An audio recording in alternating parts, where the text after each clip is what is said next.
The glass doors of Rosa's diner on Figueroa Street swing open at exactly 3:22 in the morning, and the November wind screams through like a blade wrapped in ice. Sofia Morgan stumbles through, and the cold hits her first, a shock that makes her gasp, which sends a fresh wave of pain across her ribs.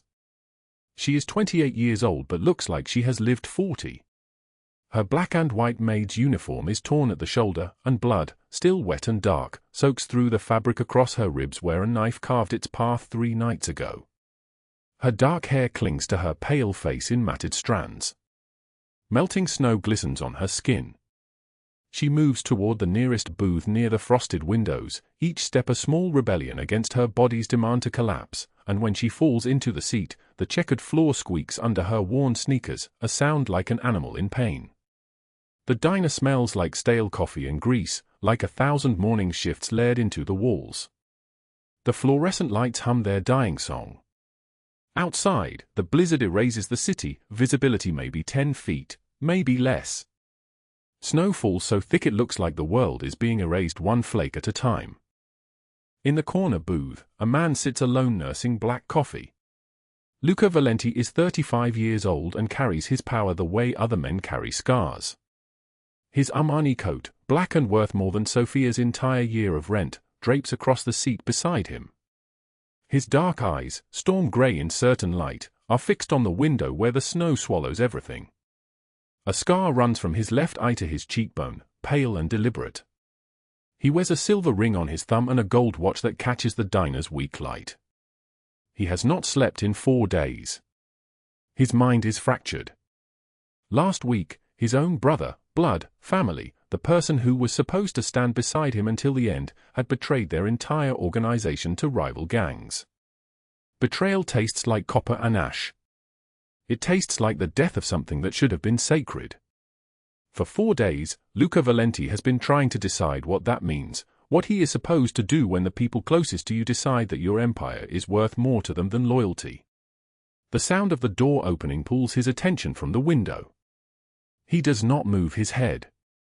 He does not need to. Marco, his lieutenant of 15 years, catches the movement first. Marco is tall and broad-shouldered, with the kind of face that tells you immediately he has seen things that gentle people do not see. Sal, standing by the counter, goes absolutely still. The kind of still that happens before violence. Sofia Morgan is bleeding. Luca's eyes lock onto her. Not the blood, though that is there. Not the torn uniform, though that speaks volumes. His eyes lock onto her hands, trembling, clenched around a newspaper-wrapped bundle so small it could be a child's shoes. Her knuckles are white. Her breathing comes in gasps like she has been running, or drowning, or both. And then he sees it. Tucked into her torn jacket pocket, the edge of a drawing.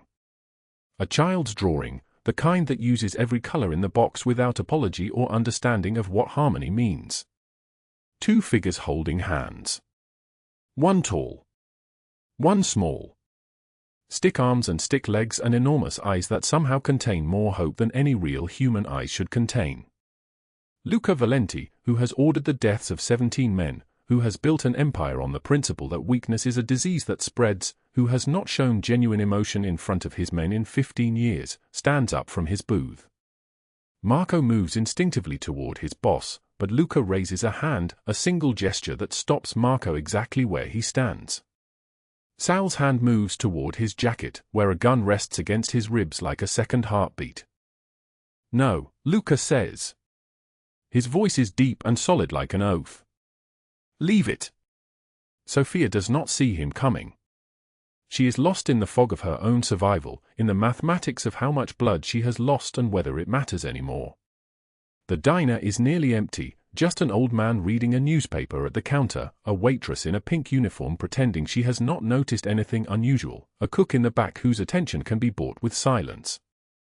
Luca slides into the booth across from her. He moves slowly, deliberately, each movement controlled and precise. He wears the kind of power that fills up empty spaces. His scent is expensive, clean, cold, like money and cedar and something sharp underneath. You are hurt, he says. Not a question. An observation. Sophia's eyes finally focus. She looks at him, and for a moment, she cannot reconcile what she is seeing. A man in a coat that costs more than her life. Eyes that have seen and ordered terrible things. Sitting across from her like she matters. Like her bleeding matters. I need to, she starts, but her voice breaks. Her voice is barely a whisper, trembling like a candle in the wind. I cannot. The drawing, Luca says. His eyes move from her face to her jacket pocket. Where is she? Sophia's entire body stiffens. Her hand moves to the drawing instinctively, a mother's protective gesture, though she is not Emma's mother. Not legally. Not on any paperwork that the world recognizes. I do not know what you.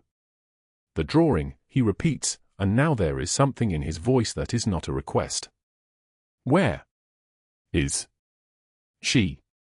Sophia's eyes fill with tears. They spill down her face without sound, without permission. She is in the back. In the kitchen. I told her to hide under the counter. I told her to be so still that she becomes invisible. Luca stands.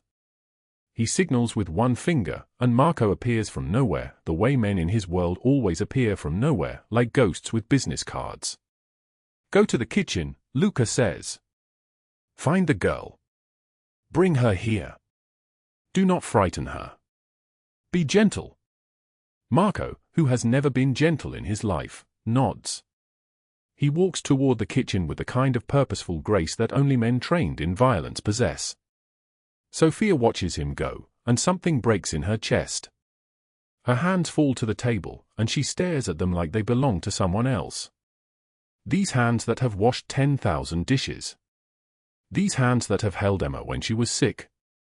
These hands that are covered in blood, some of it hers, some of it not.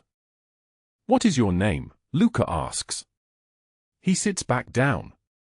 He is close enough that she can see the exhaustion in his face, the way grief sits in the corners of his eyes.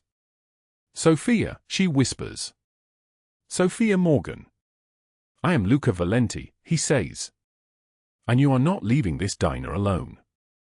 Not tonight. Not ever again. The words land between them like stones dropped into still water. Sofia does not understand them. She does not understand why a man like this would say things like this.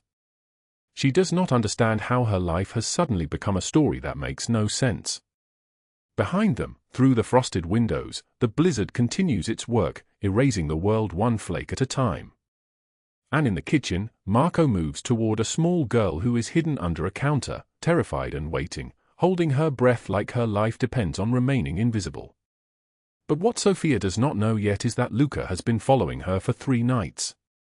She does not know that he saw her working 18-hour shifts at the Valenti mansion, cleaning rooms that cost more than her childhood home.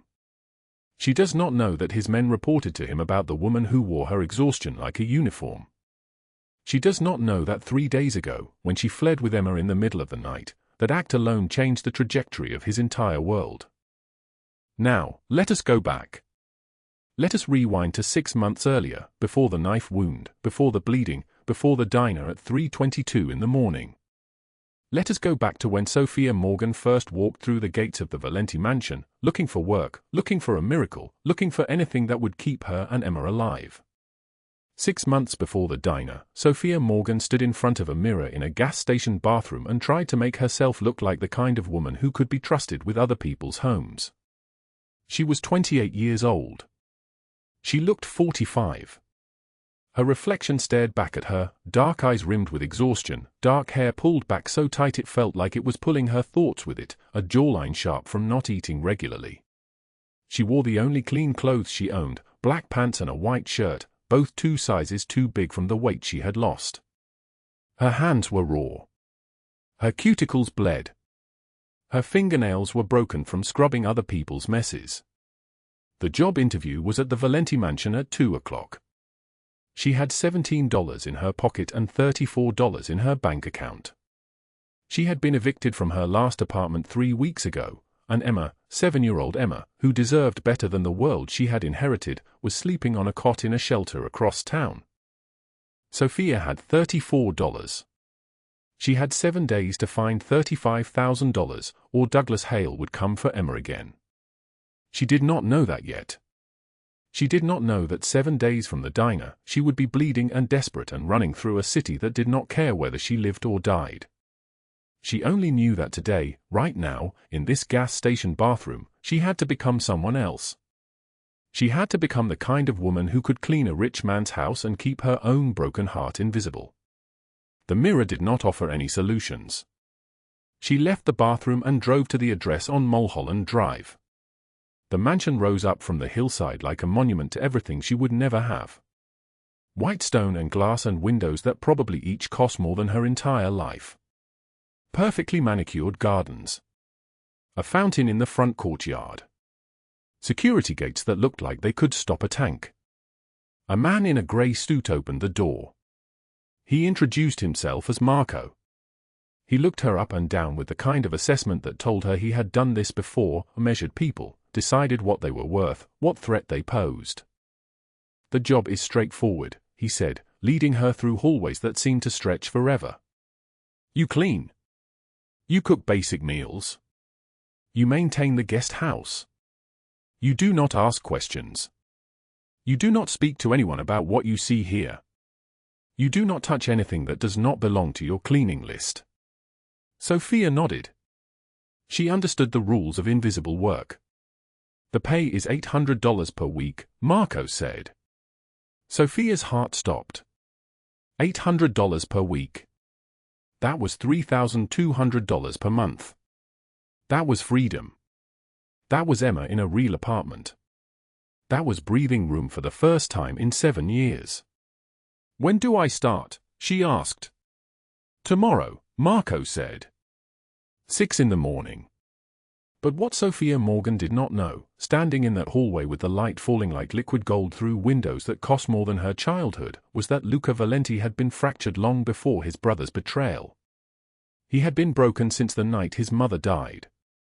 And something about the way Sofia moved through the world, something about her absolute refusal to be anything but kind, even though the world had given her every reason to be cruel, would start to repair him in ways he did not know he needed repairing. She did not know that in 6 months, his entire empire would shift on its axis.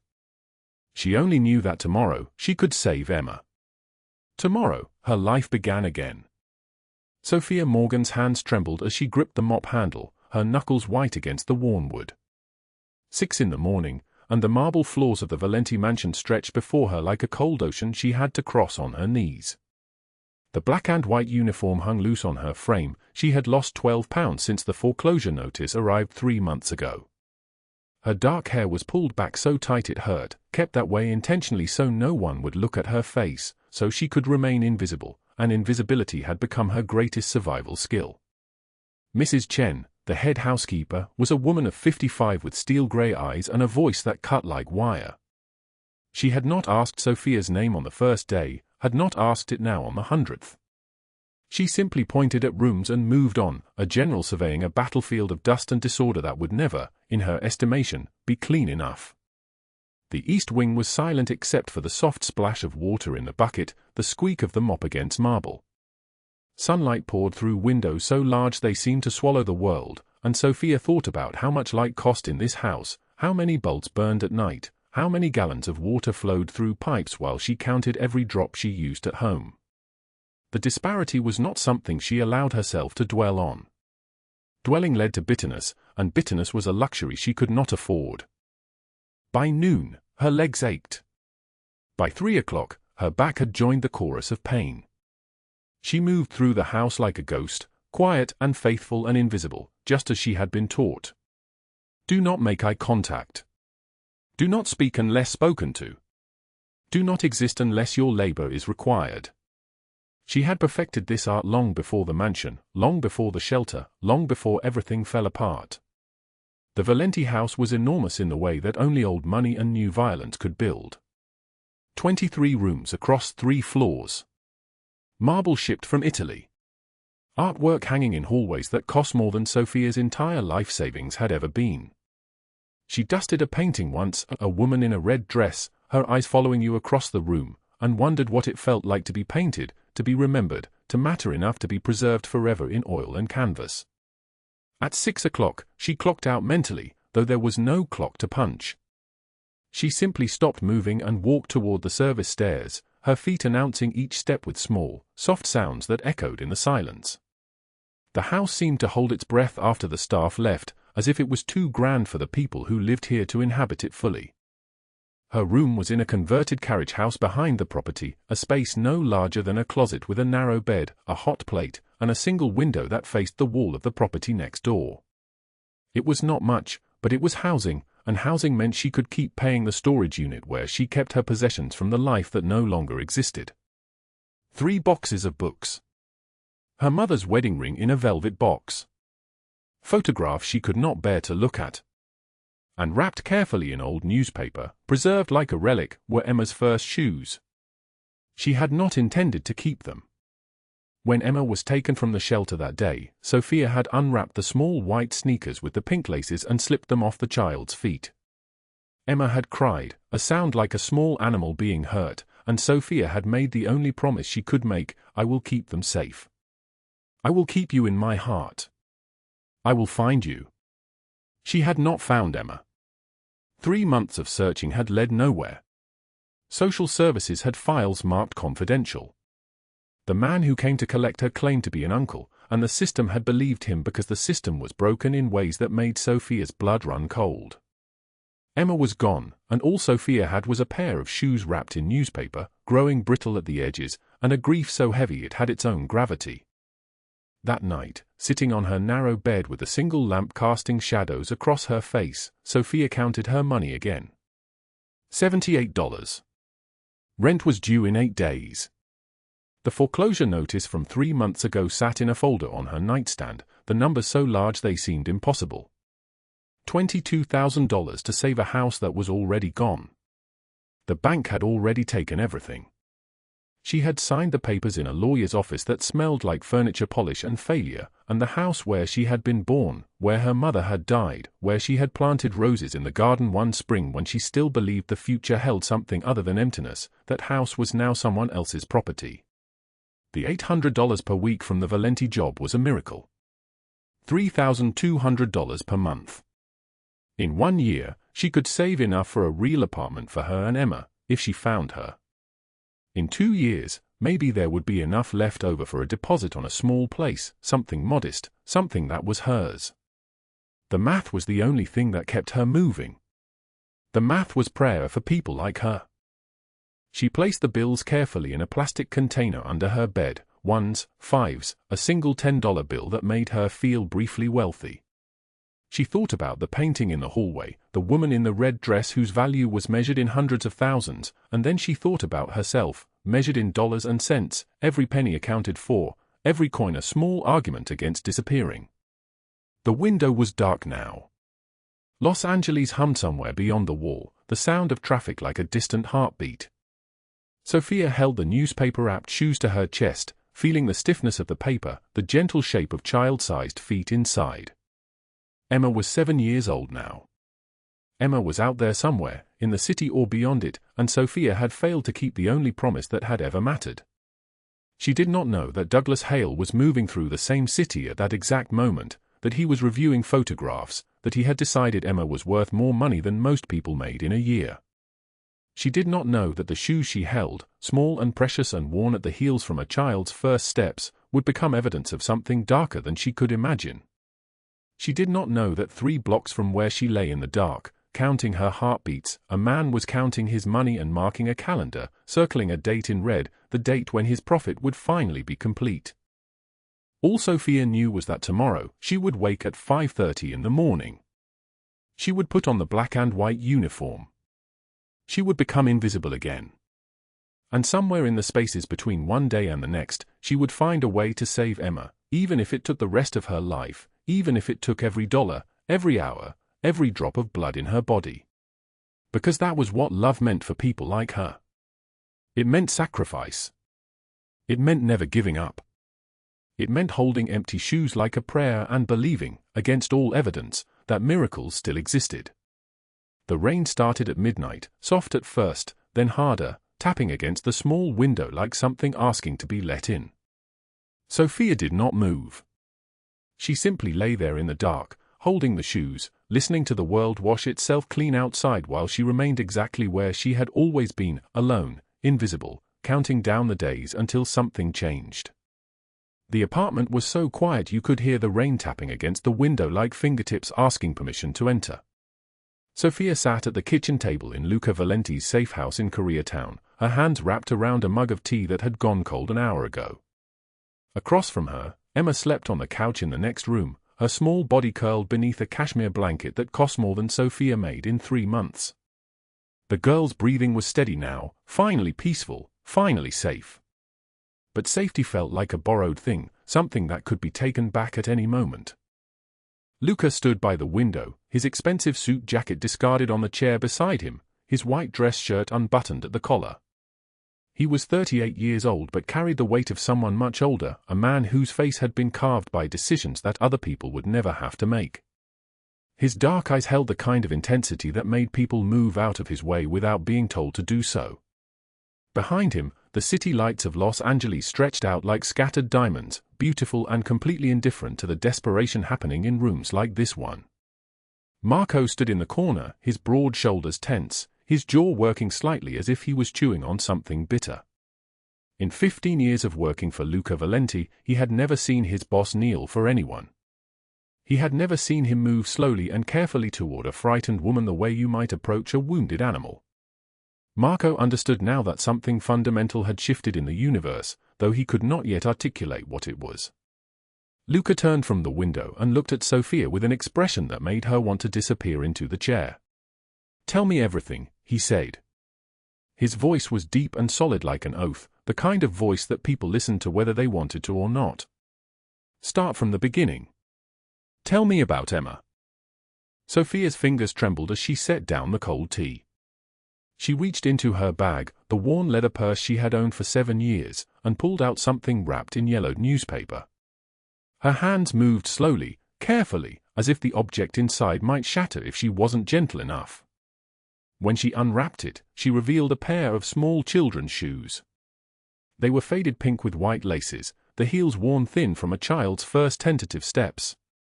The left shoe had a small stain on the toe, and the right shoe sole was beginning to separate. "Emma's first pair," Sofia whispered. "From the shelter. She came to us 4 months ago, bruised everywhere, wouldn't speak for the first week. Just sat and stared at nothing. I bought these shoes from a thrift store for $5. Took her shopping, let her pick them out herself.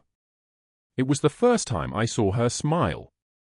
Luca watched her hold those shoes like they were made of crystal, like they contained something that all the money in his empire could not buy. Sofia's voice cracked as she continued. "A month after that, a man came to the shelter claiming he was her uncle. Douglas Hale. He had paperwork, he had a story, he had nothing that proved he was a threat. But I felt it. I felt it in my bones that something was wrong. The director told me I was being paranoid. I had no legal standing to stop him. I was just the overnight caretaker, 26 years old, a woman with no education and no money. So they gave Emma to him, and I watched her walk out the door holding his hand, and I did nothing." She set the shoes on the table between them, and both Luca and Marco stared at the small worn things as if they were evidence of a crime. 3 weeks ago, Claire, who works at the shelter, she called me. She had been investigating. Douglas Hale is not Emma's uncle. He operates a trafficking network. Emma was being held in a house on Alameda Street with 6 other children, all marked for sale. The youngest is 4 years old. Emma is 7. Douglas Hale had a buyer ready to take her overseas, to Singapore, for $80,000. Luca's jaw tightened, a muscle flexing beneath his skin like a blade tightening in a sheath. Sofia pulled out her phone and showed him photographs she had taken herself, sneaking into the building over 3 nights, documenting Emma's location. The images were blurry and poorly lit, but they showed a child in a room with no furniture, huddled under a window that had been boarded over. "I planned the rescue for 2 weeks," Sofia said. "I saved every penny from my shifts. I now have $34 to my name. That is all. $34. I was going to take Emma and walk to the bus station tonight.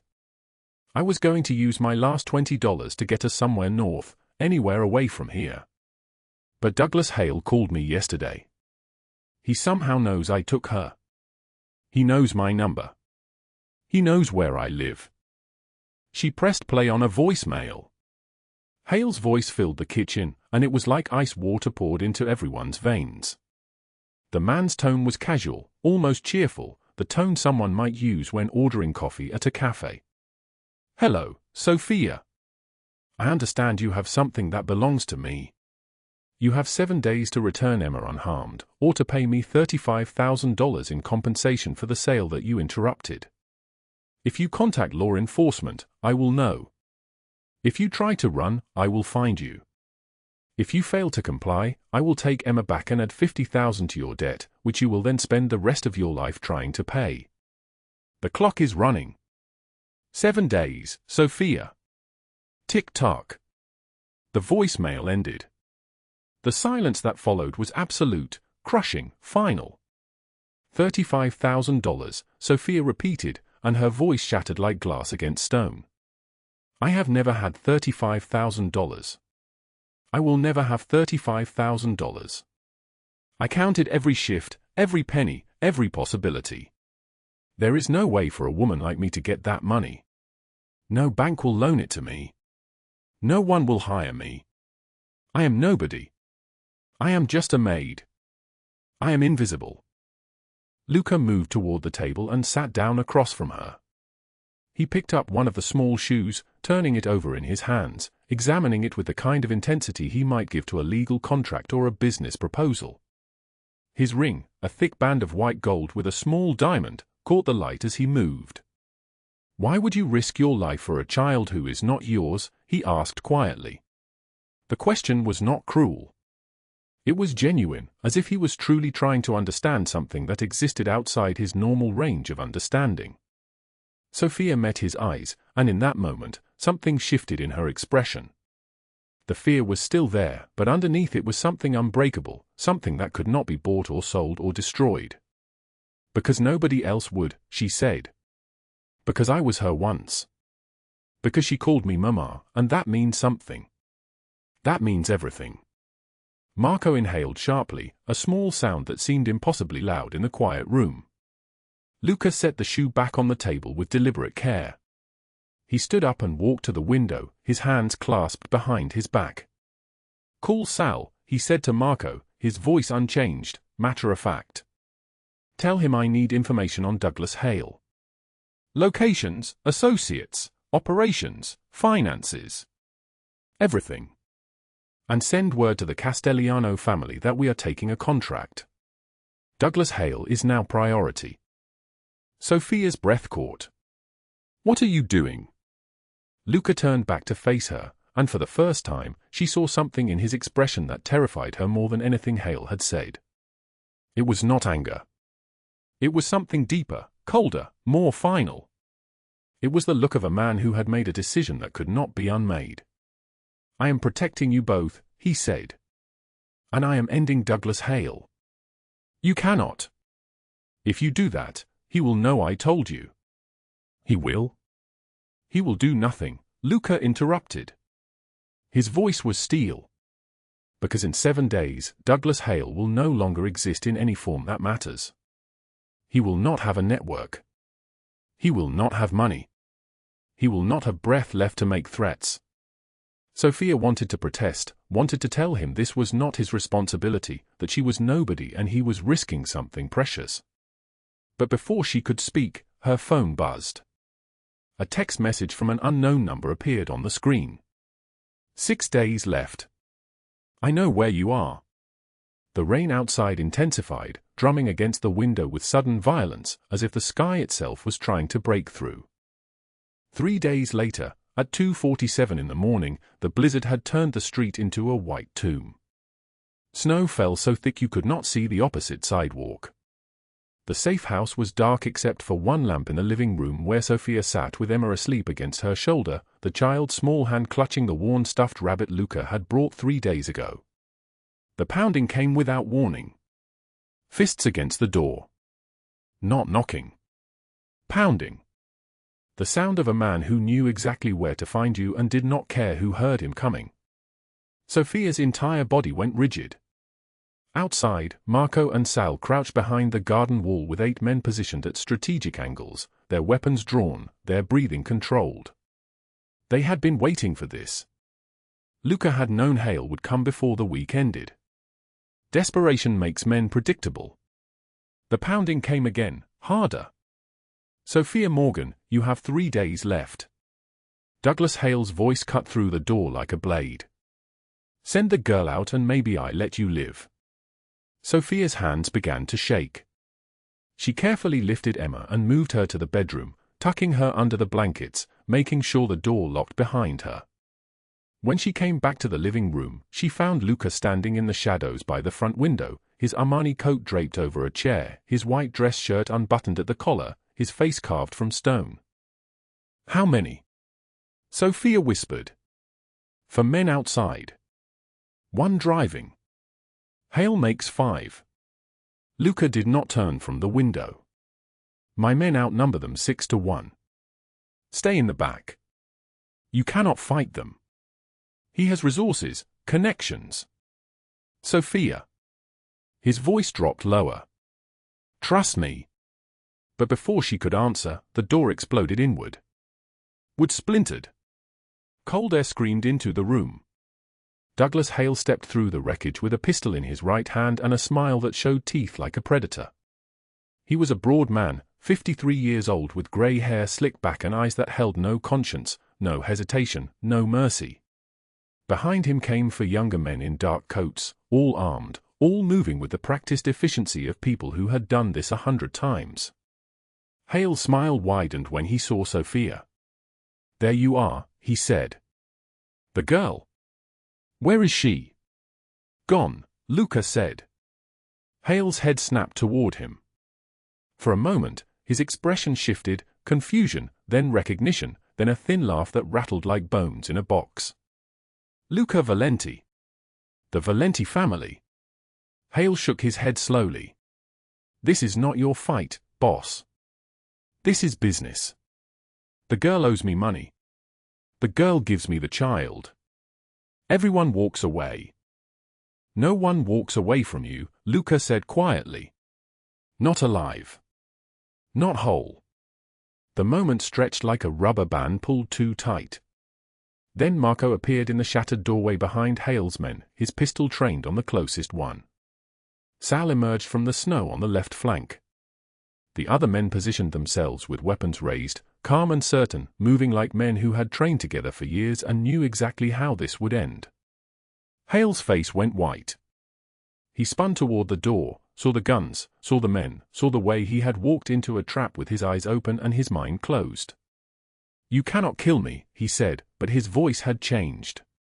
The confidence had drained out like water from a cracked cup. I have information. I have files. I have? You have nothing, Marco said. Hale raised his pistol toward Luca, but Marco was faster.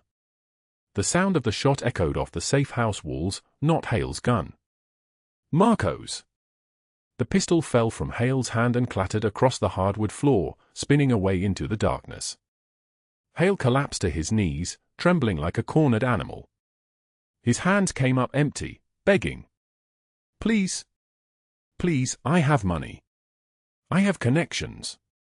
I have? One of Sal's men stepped forward and secured his wrists with plastic ties, pulling them so tight Hale gasped. 3 hours ago, Luca said, his voice steady and without inflection, I made a phone call to the Castellano family. They are your rivals. I told them you exist. I told them where you are tonight. I told them what you do. Luca moved closer, and Hale flinched away. In approximately 4 hours, when my men remove the security detail I placed outside this house, representatives from the Castellano organization will arrive. They will take you from here. What happens after that is not my concern. What happens after that is your consequence for choosing to prey on children. No. No, please, no. Hale screamed, but his screams were swallowed by the wind outside. Sal's men hauled him up and dragged him toward a black SUV waiting in the street, its engine running, its exhaust rising like ghostly breath into the frozen air. Hale continued to scream and beg as they forced him into the back seat, as they secured the doors, as the vehicle pulled away into the blizzard and disappeared. Within minutes, the safe house was quiet again. The snow had already begun to cover the tire tracks, erasing evidence like the earth itself was determined to forget this moment ever happened. Sofia stood in the middle of the living room, her hands pressed against her mouth, trembling. Marco approached her respectfully. "You and the child are safe now. Mr. Valenti has insured it." She could not speak. She could only nod. When Marco left to secure the property, Luca turned back to the window. The wind had stopped howling. The blizzard had become almost gentle now, almost kind, as if the sky was finally done with its anger. But morning brought a different kind of storm. At 8:17 a.m., Sofia's phone rang. "Mrs. Chen, the household manager at the Valenti mansion.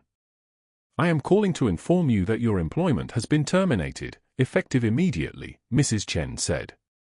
Her voice was professional and cold. "Do not return to the property. Mr. Valenti will arrange your final payment within 30 days. The line went dead. 20 minutes later, her landlord called.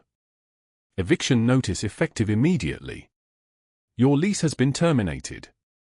You have 72 hours to vacate the premises. Do not contact this office again." Then her bank. "Ms. Morgan, we are calling regarding the freeze placed on your account pending an investigation into fraudulent activity. All assets are frozen. You do not have access to withdraw funds until the investigation concludes. This typically takes 6 to 8 weeks. Fraudulent activity? There was none. Victoria Ashford had made one phone call and erased Sofia from every system that mattered. Sofia sat on the cold bathroom floor of the safe house at 4:17 a.m., unable to move, unable to think beyond the mathematics of survival. The blizzard had resumed outside, wind screaming against the windows like something alive and hungry. She counted the money in her wallet again, spreading the bills across the white tile, $120, $110, for ones. $34. All the currency she had left in the world. Outside the bathroom, the safe house was dark and quiet. Emma slept in the bedroom down the hall. Luca had not returned since the night Hale was taken. Marco came with food and checked the locks twice daily, but otherwise, Sofia was alone with a child who called her mama and a bank account that no longer existed. She thought about the foreclosure notice she still carried, the one she had received 3 months ago when the hospital bills for Emma's initial treatment had exceeded $60,000 and the bank had seized the small house that Sofia had spent 8 years saving to purchase.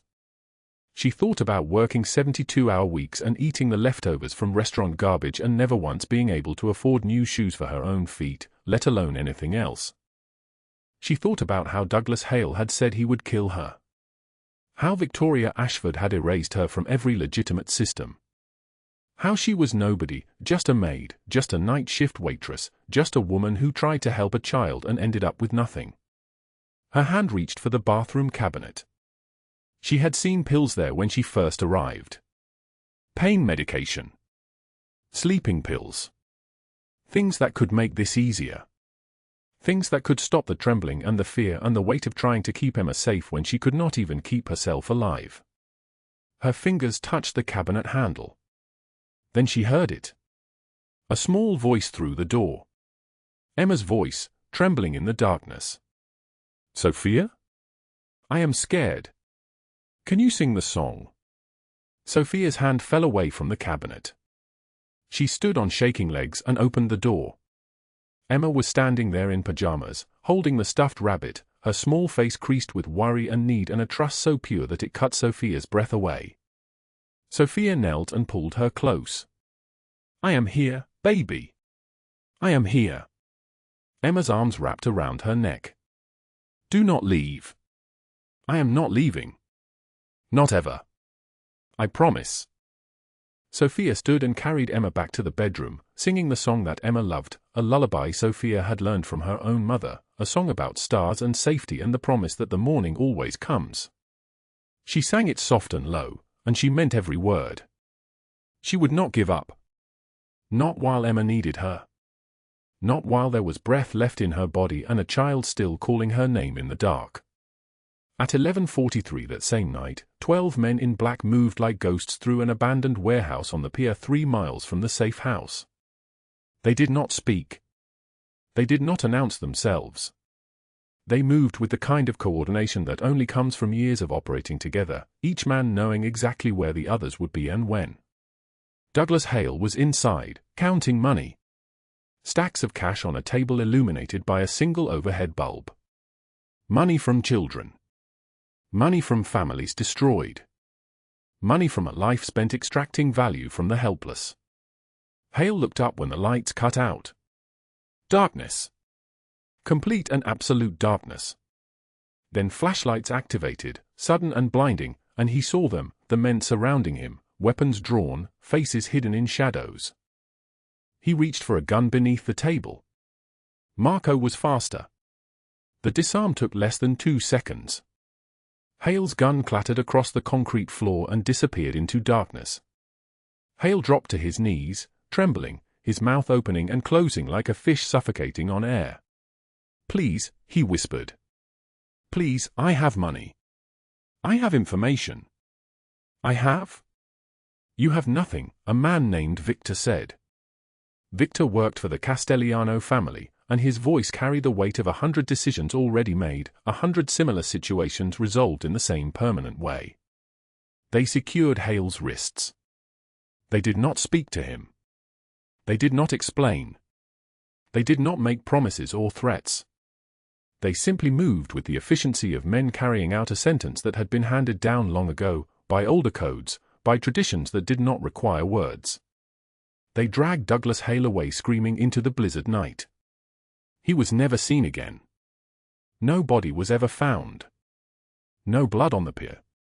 No trace of him anywhere in any system or database or registry. Douglas Hale simply disappeared, erased like he had never existed at all, like the earth itself had swallowed him and the sky had sealed the wound. While they were dealing with Hale, Luca turned his attention to Victoria Ashford. She was asleep in her penthouse when it happened. The FBI agents arrived at 5 a.m. with a warrant signed by a federal judge. They had evidence, files, transfer records, bank statements, showing that Victoria had continued her late husband's embezzlement schemes for the past 7 years, siphoning millions from foundations meant to help vulnerable children. She had profited directly from the same infrastructure that had put Emma into Douglas Hale's hands. The agents did not knock gently. They broke her bedroom door open. They pulled her from her bed. They placed her in handcuffs while she screamed about lawyers and connections and the injustice of being treated like a common criminal.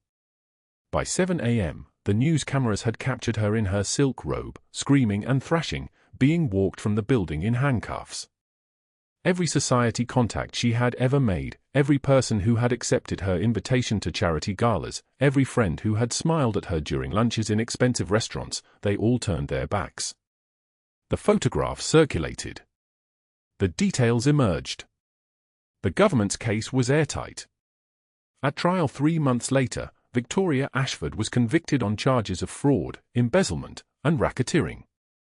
She was sentenced to 18 years in federal prison. Not enough time to undo the damage she had caused. Not enough time to fix what she had broken. But enough time to spend her remaining life in a cell, knowing that she had fallen because she had chosen to destroy a maid out of petty cruelty and wounded pride. And in the safe house, Sofia held Emma while the blizzard raged outside, and for the first time in longer than she could remember, she allowed herself to breathe. Family is not always bound by blood but by those who choose to stay when the storm arrives. 2 months had passed since Douglas Hale vanished into the darkness like smoke dissolving into nothing. 2 months since the screaming stopped, since the warehouse on the pier fell silent, since Sofia Morgan stopped looking over her shoulder every single second. The fear had not disappeared entirely, fear like that lives in your bones forever, but it had transformed into something quieter, something she could almost manage. The apartment was small but clean.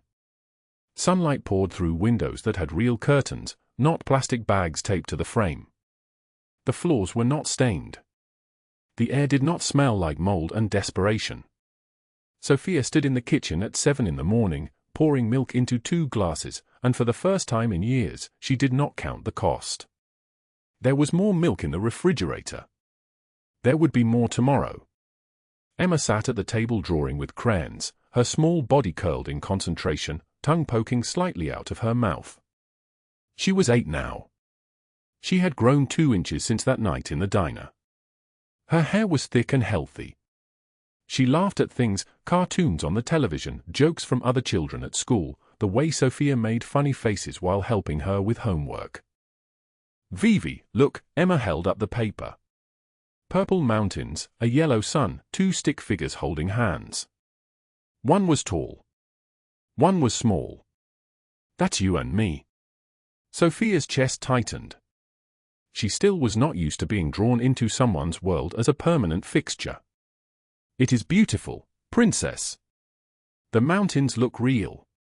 I made them purple because that is my favorite color now. It is the color of strong things. Sofia knelt beside the chair and kissed Emma's forehead. The girl smelled like shampoo and morning. She did not flinch. She did not ask if this was real or if Sofia would disappear. That was the thing about living in safety long enough, you started to believe it might actually last. A car pulled up outside. Black. Expensive. The sound of its engine cutting off was like a small explosion in the quiet street. Sofia's body tensed for exactly 1 second before she remembered. Luca. It was Thursday. Thursdays meant the two of them worked on shelter applications, funding proposals, the endless paperwork of building something meaningful from wreckage. She opened the door before he knocked. Luca Valenti stood on the threshold in a charcoal suit that probably cost more than Sofia's entire apartment, his dark hair combed back, his eyes carrying the weight of a man who had not slept much. He held sunflowers in his hand. Yellow ones. Emma's favorite. He had been bringing flowers every Thursday for 6 months now, and Sofia still did not know why he chose sunflowers instead of roses, instead of the expensive orchids a man like him should have brought. She was going to ask him today. She had promised herself she would ask. Good morning, he said, and his voice was like always, steady, controlled, the voice of a man accustomed to being listened to. But there was something underneath it now. Something that had not been there a year ago. Luca. Emma appeared at Sofia's hip, suddenly energized. Did you bring flowers? I did. He stepped inside and handed them to Sofia, his fingers brushing hers for exactly 2 seconds longer than necessary. His hands were warm. Strong. Yellow ones, for strong mountains. Emma giggled and took the flowers to show her mother, not stepmother, not guardian officially yet though the paperwork was nearly finished, but her mother. That word had arrived gradually, without fanfare.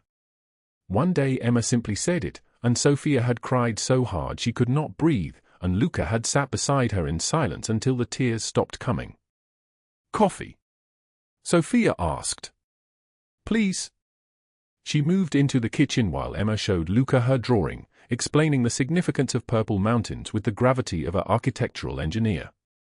He listened as if this was the most important briefing he would receive all day. In 15 years, Marco and Sal had never seen him listen to anyone that way. They had mentioned it once, carefully, and Luca had simply looked at them until they stopped talking. Sofia poured coffee into 2 mugs. Real coffee now, not the bitter substitute she used to stretch 2 tablespoons across an entire week. Her hands were different now too. The calluses were fading. There were no new bruises. She wore clothes without holes. She had bought a coat 2 weeks ago, and she had cried in the dressing room because she could afford it. When she handed him the coffee, Luca was watching her. Not watching Emma, though Emma was still talking about mountains and colors and the new friend at school named Marcus who shared his apple with her. He was watching Sofia with an intensity that made her skin warm. We need to talk, he said quietly. The old fear flickered. It never stayed away completely. About what? Not here. After Emma goes to school. She nodded and turned away, but her hands were shaking as she set down her own cup. The morning passed in ordinary routines. Emma's backpack was packed with her lunch, a sandwich with no crusts, because Sofia had learned that Emma did not like crusts, not because she was difficult but because something about them made her throat tight. An apple. Juice box. A note Sofia wrote every morning: "You are brave and kind and loved. Have a wonderful day. Love, Mama." Luca drove Emma to school in his black SUV. The girl had stopped being afraid of cars. She sat in the back seat singing to the radio, completely unaware that the man driving her was one of the most dangerous people in Los Angeles, that Marco and Sal followed in a second car, that her entire safety net was woven from Luca's will and the fear he inspired in others. When he returned to the apartment, the door was already open. Sofia stood at the window looking out at the street. She had changed into professional clothes, tailored pants, a white blouse. She was learning to dress like someone who mattered. Someone who was not invisible. The Valenti Foundation received 3 new grant applications yesterday, she said without turning around. 2 shelters in Long Beach, 1 in Pasadena. The board approved preliminary funding for all 3. Sofia. She turned. His tie was loosened slightly. There was a scar running from his left cheekbone down toward his jaw, thin and silver, and she had never asked how he got it. He had never offered to explain. There were many things they did not ask each other. Trust, she had learned, was sometimes built from what you chose not to excavate. "Why do you bring me sunflowers?"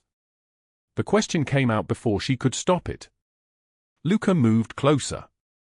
"Because you taught me what courage looks like." "I am not courageous. I was terrified.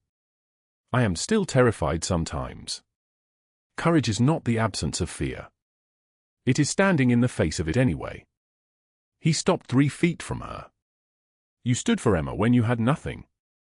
You chose to be invisible and helpless rather than let her suffer. That is the kind of courage that breaks empires." Sofia's throat felt tight. "Why are you telling me this now?" "Because I have been waiting." His voice was very quiet. "For months I have waited for you to rebuild your life, to stand in your own power, to remember that you are not the desperate woman I found bleeding in a diner. You were never invisible, Sofia. Not to me. Not for a single moment." She could not breathe properly. The apartment was very still. Outside, a car passed. A dog barked. The world continued while everything inside her shifted and reorganized itself. "I am in love with you," Luca said. "I have been since that night. But I wanted you to choose this freely, not out of gratitude or desperation. I wanted you to become whole first." Sofia stepped forward.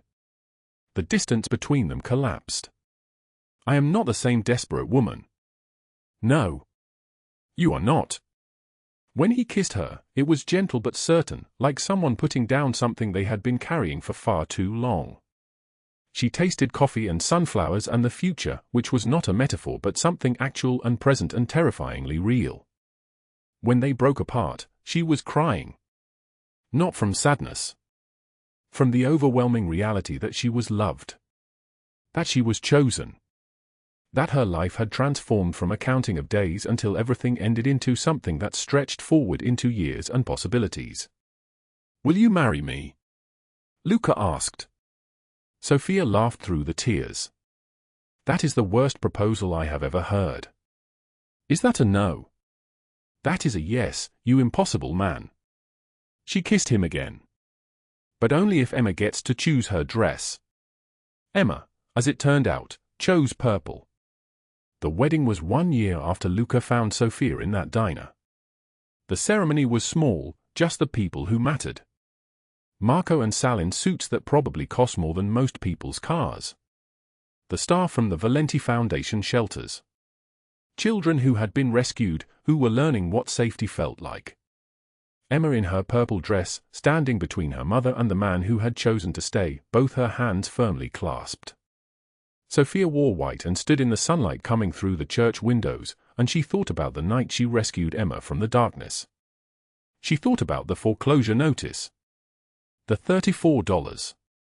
The worn children's shoes wrapped in newspaper.